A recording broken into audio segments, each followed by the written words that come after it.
Hello everyone and welcome to today's kitchen session. I remember Beirut and Lebanon in French-speaking comic books, delivered by Professor Timo Obergőker.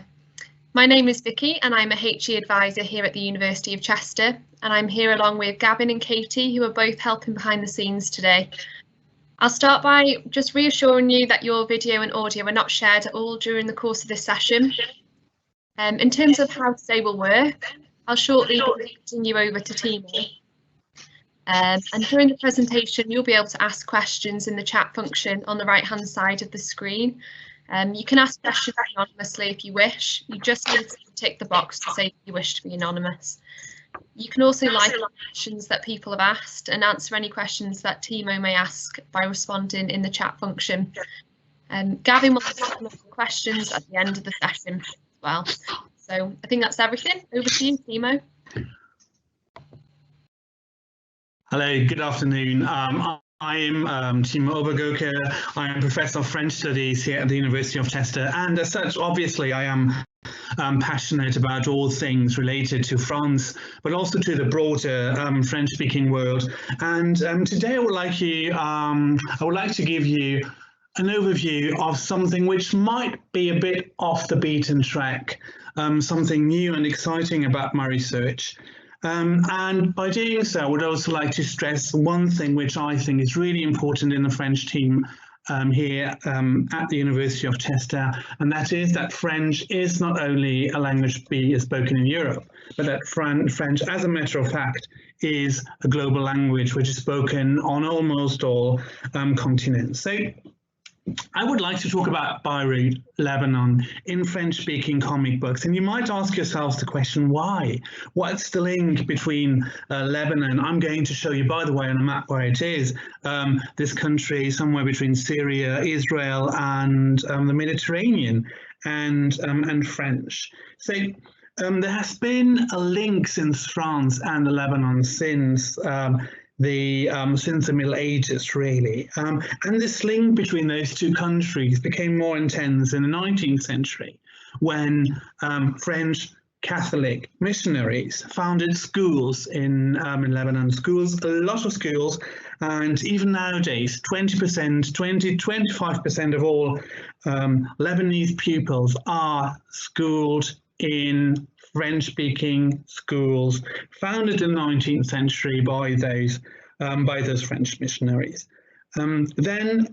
After the decay of the Ottoman Empire, Lebanon became a French protectorate for a few years. So French was something like a colonial power. It's a bit more complicated than that, and eventually Lebanon became an independent country in 1943. However, there's still this saying going on, especially by elder people you speak to in Lebanon, when they say, I'm going to say this in French and then I'm going to translate this into English, La France est la douce mère du Liban. So France is Lebanon's generous mother. In modern Lebanon, we do have a situation basically of trilingualism. So there are three languages spoken. Everybody speaks Arabic, so the Lebanese version of Arabic, which is fairly close to Syrian Arabic. They say the two foreign languages which are the most widely spoken are French. French is considered the language of culture, the language of prestige, and the language of diplomacy as well, whilst English, also widely spoken, is obviously the language of pop culture, of coolness, and to say younger cultural things.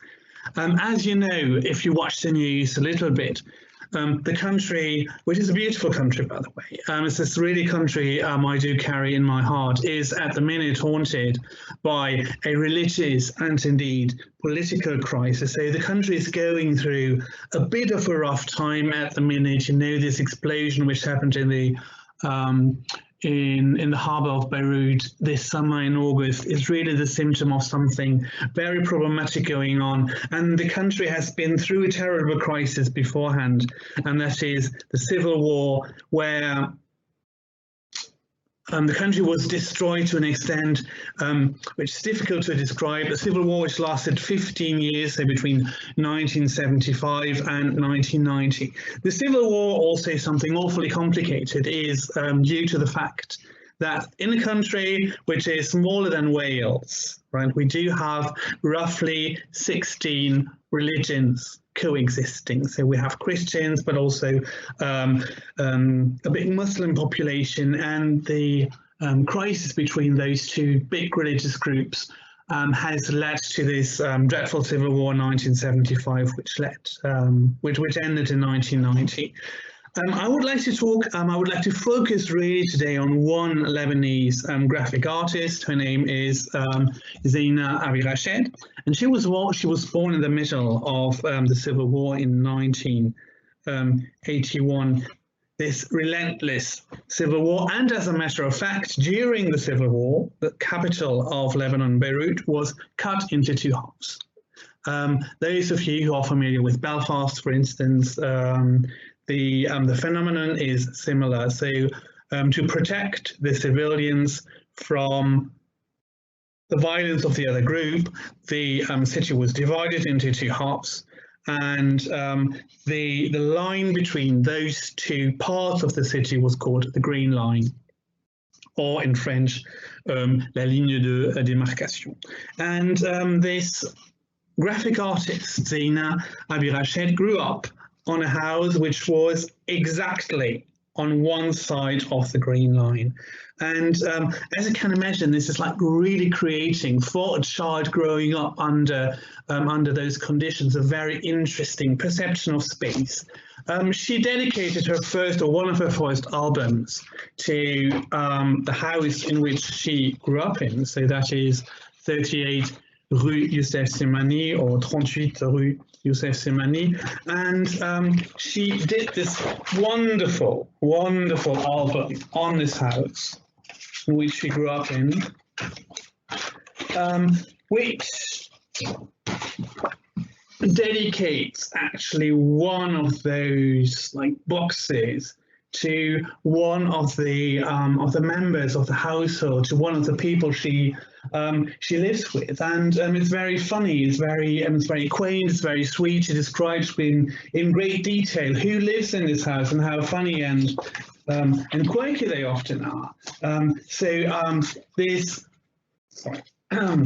This book, which by the way is an amazing teaching tool, is also an amazing tool to diversify and to we often call it decolonize the teaching of French, to show that French is not only spoken in Europe. This wonderful book is all about normality, right? It's all about the everyday. It's all about real people living in a real place. However, if you think about it, and if you think about the conditions of the civil war going on around her, you quickly realize that this is everything but normal. Also, after she had published this first comic book, weird thing which can fold and unfold in different ways, she was often told that this is reminding many people of a famous French novel by a famous French writer called Georges Perec, which is called Life for Users Manual, in French, La vie mode d'emploi. And in this book, Georges Perec imagines a house, and he imagines potential stories which could actually happen in each of the flats in the house, and how people between flats communicate. However, the graphic artist, Zeina Avirached, had to admit that she didn't know this novel at all. So it's really a coincidence that this resembles this famous French novel. But then she started to do some research on the author Georges Perec, who has also written a book called I Remember, Je me souviens.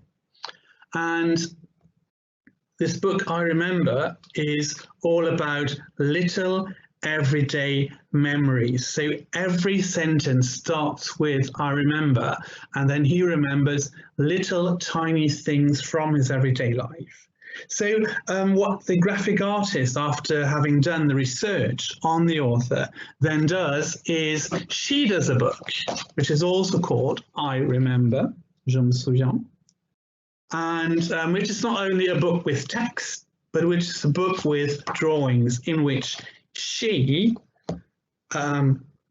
thinks about and draws her childhood memories in this weird place called Beirut, in which she has grown up in. So, by the way, you do have an English translation, which is available on the book market. So it's called in French, Je me souviens, Beirut, and in English, I Remember, Beirut. Absolutely lovely drawings about all kinds of different things. So here, for instance, she remembers mixtapes. For those of you who are a bit older, this is a thing people like me, when they were younger, used to listen to music.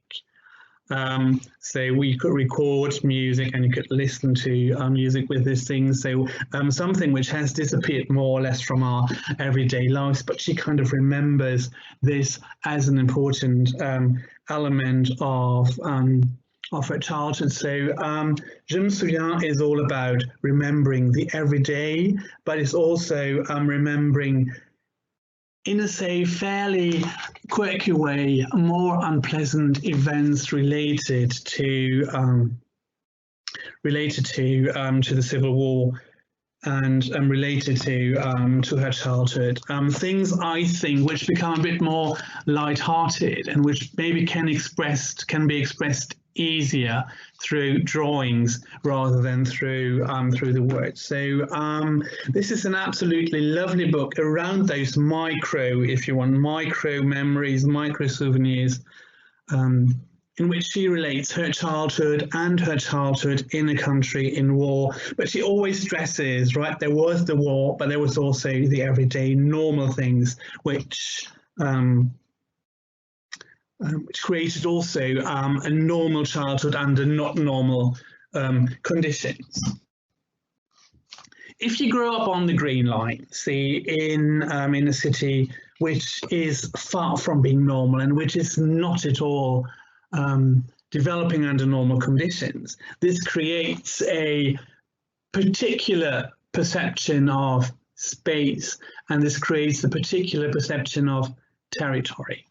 The country was under perpetual lockdown. The city was under perpetual lockdown. So the situation we are going through at the minute can be compared to the country between 75 and 19, different degrees, obviously. And she did, after that, draw an absolutely beautiful comic book called Le Jeu des Hirondelles, in which she relates how she was alone one night at home whilst her parents went to see her grandparents. Again, a totally normal situation, something we all do if there's no COVID. So hopefully, again, we'll be able to see our grandparents soon. And as a matter of fact, her grandparents lived on the other side of the Green Line. And between the two parts of the city, there were not only barricades, but also snipers. So people actually trying to kill those who lived in the other part of the city. So she describes how her parents kind of managed to get to the other side of the Green Line, and she stayed at home alone without knowing what her parents are going through. So she describes the anxiety she was going through. And what's really beautiful about this book is she describes how she, as a child, explores and experiences the urban space, the city in which she lives in a very particular and interesting way. So she says, I should have translated this. ici, c'est l'espace qui nous reste. So here you see the ici, right, on the top on the right-hand side, which means here in French. Here is a space which remains, so in which we can stay. So she really lives on a very, very reduced space. And what's interesting, and which resonates with what she do here, is she recalls in Je me souviens that when the war was over in 1990, when the Green Line fell, and when she, for the first time, was allowed to go on the other side of the street, the other side of the Green Line, she tells that she was really, really astounded at the fact that the street on the other side carried the same name, right? So because she had grown up in a really reduced space. So this is an excellent tool, I think, for us as lecturers to think about cities, to think about urban spaces, to think about cities in war and the repercussions this has on human beings. And as I said before, under COVID conditions, much of those aspects, of being very limited in the space you have at your disposal, it really does resonate in us, given the current circumstance. But it's a great book, really, on urban landscapes, really. So just one drawing she did on Beirut. This is a drawing she did on the Green Line. So you see the barricades here. You see the barrels, and you see the lanterns on the other side, which she does not have access to because, as I said, they are on the other side of the Green Line. So I often use this book in my teaching, just to think with my students about cities, about other cities, about territories and spaces, and indeed. We do work a little bit sometimes at the crossroads between French studies and geography.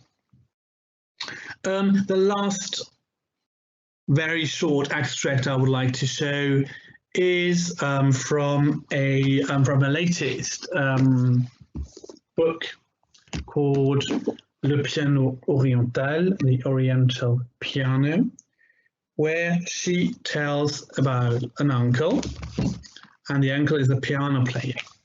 And the uncle is a Lebanese piano player who, in his piano playing, would like to find a compromise between, say, a Western instrument, piano, and the Eastern Levantine tradition in which he grew up in. So he would like to find a Mediterranean Lebanese way of playing the piano. And this triggers a very, very interesting thought in the author, who then thinks about her being torn between two languages. Right, so she thinks about her being torn between Arabic and French, her two mother languages, and she uses this very nice image of knitting, right, which you can see here. So she says that she's knitting her own language, right? So as I knit my own sweater, she's knitting her own language by using the French wool and the Arabic wool, and then they, in her sweater, they're kind of in a way reunited. So, as somebody who uses quite a few languages every day, I'm originally from Germany. I teach French because I'm bilingual, French-German, and I live and work in the United Kingdom, right? So as somebody who negotiates languages every day, this really, really resonated in me quite a lot. And she now lives in Paris, France. So her Arabic side has maybe become a bit less important over the years. yeah, so this image of knitting as creating her own language. And I think this image of knitting for language students, or future language students, is extremely important and extremely powerful, and says a lot about what it means and the benefits really of learning a foreign language. And I would just, in the last minute or so, I have talked a little bit about what you gain from studying a language degree, especially at the University of Chester. So I think it's important to realise that there is a massive, big world out there beyond English. And this big world out there beyond English is yours to be explored, and you have the means to be explored. And I always say English is spoken by. Often people think English is spoken by everybody. It's not. If you look at the numbers, it's spoken by roughly 20% of the global populations are able to express themselves properly in English. English is good if you want to sell a Hoover or a light bulb or a letter or just goods. However, if you want to understand better why a light bulb does not work in a country the way you would expect it to work, or why a good you would like to export to a foreign country maybe does not function and does not sell that well, you have to speak the language. So if you want to understand a foreign culture, you need to be able to understand the language.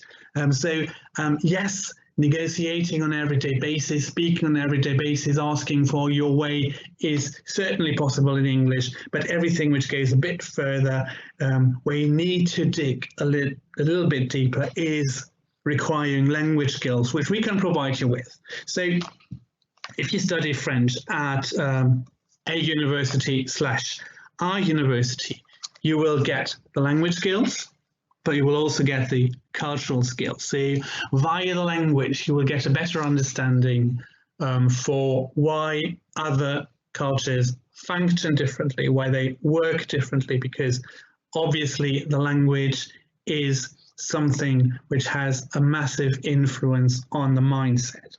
And the second thing which I find is important, and this is also something we do at the University of Chester, is that French is a global language.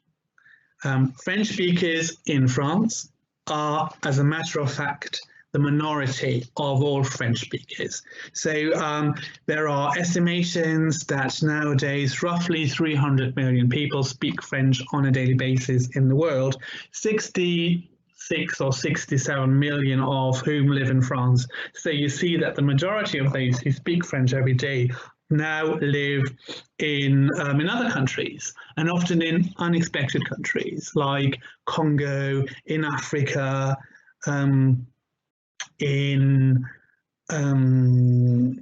mostly in Africa, but also in the Middle East.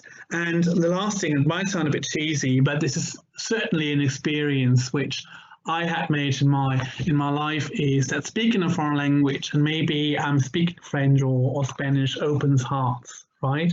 And opens doors and opens people's smiles. So it's certainly a good idea to speak the language. And again, as I said before, we are well able to provide you with the language skills, but we also might open these unexpected doors for you, where you realize, oh, hey, yes, there is this link between a conflict-ridden space in the Middle East and the language I'm studying, and that's pretty cool. And that's everything I wanted to say. So if there are any questions, by all means, ask them now, please. Brilliant. Some really interesting stuff there. We have had a few questions through. So firstly, we've got someone asking, comics combine image and text to produce meaning. Do you think that different cultural backgrounds and settings influence understanding? Yeah, sure. Yeah, sure. For instance, there is a certain Belgian school, for instance, when it comes to comics. So the way the Belgian tradition combines colors, texts, drawings and meanings is a profoundly different one than the graphic artist I spoke about today uses. Right, so there certainly is a cultural code underpinning, which then also helps us understand other cultures better via the colours, via the use of black and white, for instance, and also via the ways, the numerous ways in which text is integrated into the book. So yeah, certainly I do agree with that. Brilliant. So, also, we've got someone asking about a couple of those texts that you referenced in the kitchen session today. Someone's asked, has there been many comparative studies between the original text I Remember and I Remember Beirut? Yes, they have, by me. And there's also an article written from a colleague at Queen Mary London. So yes, there has been some research undertaken. But this is, what academics do. And this is what I find fascinating about academia and about working in academia. I have to admit, I'm not in my kitchen today because I can't really sit in the kitchen, it's tiny. I always like the idea that these books behind me, when I'm not there in the evening, they do kiss and they do like each other an awful lot, and then they create new books, right? And this is one of my jobs as a lecturer and an academic, right? To find out, oh yes, but there might have been this book which kissed the book, and then they made a baby book. And this is how author 1 and author 2 kind of have influenced the new baby book. So, but this definitely, there has been research undertaken on that, yeah. Great, brilliant. So yeah, touching on what you mentioned at the end there about learning French and the French program at Chester, we have got a couple of questions about the course itself. Someone has asked, is the French program at Chester largely theory based, or are there practical elements to the course? It's not very theory based, it's very practical. Especially your second year is really preparing you for your year abroad, which is normally the third year. We've got very brave students at the minute in France, in Belgium, braving lockdowns and curfews. They're not braving them, but they are facing a very difficult everyday situation, and yet they are abroad. So in our second year, for instance, we do everything we possibly can to prepare you for this year abroad and to prepare you for, say, situations which you might encounter in your year abroad. So, for instance, assessments are not only writing essays and doing debates, but assessments are also, say, doing a job interview with a potential French employer, writing a CV in French, opening a bank account. So the situations students might then face on the year abroad are prepared in our second years, and this is something we're quite proud of and which works really well. So it's not just the academic side of things, but it's really grounded in everyday situations. Brilliant. Yeah, you touched on something there that relates to something someone else has just asked. When you mentioned preparing for those job interviews and your CVs and the like, someone has asked, what skills will I acquire from a language degree that will be particularly desirable to employers? Well, if you have a look at the statistics, language students and those who have a bachelor's degree in languages are the most desirable candidates on the job market at the minute. It's often the careers our students tell us once they leave university are often very interesting because they start doing a normal graduate job.